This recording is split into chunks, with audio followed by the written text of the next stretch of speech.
मी पक्षाच्या कार्यकर्त्याच्या बैठकीत बोलत होतो. ही काही जाहीर सभा नव्हती. जिल्हा परिषद, पंचायत समिती, नगर परिषद निवडणुकीच्या पार्श्वभूमीवर कुठेतरी कार्यकर्त्याची मरगळ झटकावी या हेतूनं ही बैठक आयोजित केलेली होती. आणि त्याच्यामध्ये निवडणुकीमध्ये कसं मतदान घ्यावं लागतं याच्याविषयी विनोदाने मी ते बोललो. मी त्याचं काय सिरियस बोलण्याचं एक कार्यकर्त्यांना हसवण्यासाठी सभेमध्ये जरा मरगळ झटकावी कार्यकर्त्यांनी म्हणून ते बोललो होतं. त्याचं काय एवढं बातमी करण्यासारखं काही नाही आहे. आजकाल इलेक्शनमध्ये अनेक गोष्टी कराव्या लागतात असं मला पर्यायाने सांगायचं होतं.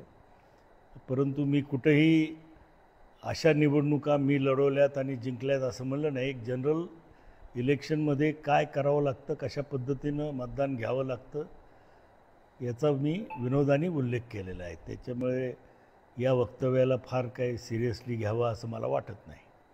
परंतु मीडियाने कशामुळं सिरियसली घेतलं आहे आणि वर्तमानपत्रातही याच्या बातम्या का केल्या गेल्या आहेत याच्यामागं मला वाटतं की माझे राजकीय विरोधक असावेत.